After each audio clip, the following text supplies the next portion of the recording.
আসসালামু আলাইকুম রহমতুল্লাহি ওয়া বারাকাতুহু। আসসালাম রহমতুল্লাহ বরকাত। আমি আব্দুল মোহাইমেন, নিউ ইয়র্ক থেকে। জি ওস্তাদ, বলেন। একটা প্রশ্ন।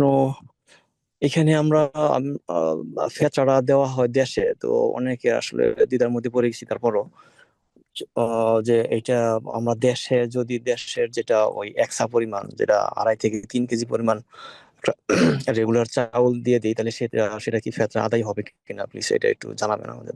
জাযাকুমুল্লাহু খাইরান। বিসমিল্লাহির রহমানির রহিম, আলহামদুলিল্লাহ ওয়াসসালাতু ওয়াসসালামু আলা রাসূলিল্লাহ ওয়া আলা আলিহি ওয়া সাহবিহি আজমাইন ওয়া বাদ। তাই প্রশ্ন করছেন যে আমরা যে ফিতরা দিই, সেই ফিতরা যদি আমরা থাকি আমেরিকায়, কিন্তু যদি ফিতরা দিই আমরা বাংলাদেশে, তাহলে একসাথ দিলে আদায় হবে কি না? যে আদায় হয়ে যাবে। কারণ আমাদেরকে খাদ্যদ্রব্য একসাথ দিতে বলা হয়েছে, সেটা যেখানে দেন না কেন।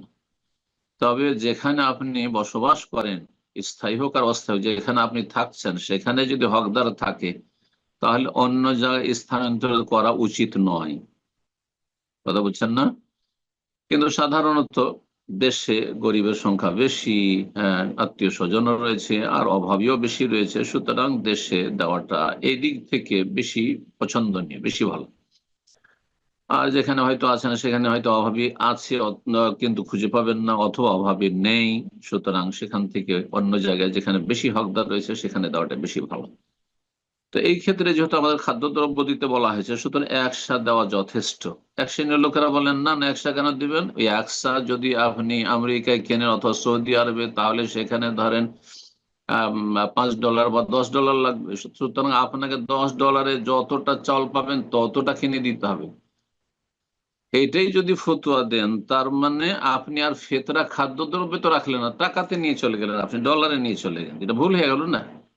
না, এটা নয় আসলে।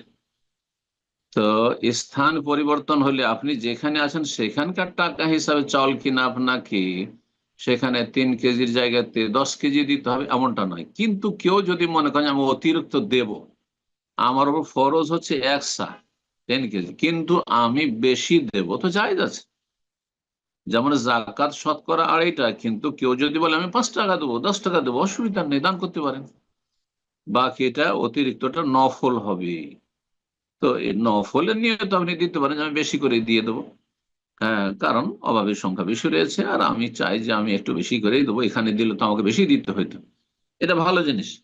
কিন্তু কারোর জন্য সেটা ওয়াজিব করে দিবেন না যে না, আপনার ফিতরা আদায় হলো না, কারণ আপনি যেখানে বাস করেন সেখানকার রেটও তো একসাথে দিলেন। রেট ধরবেন কেন আপনি?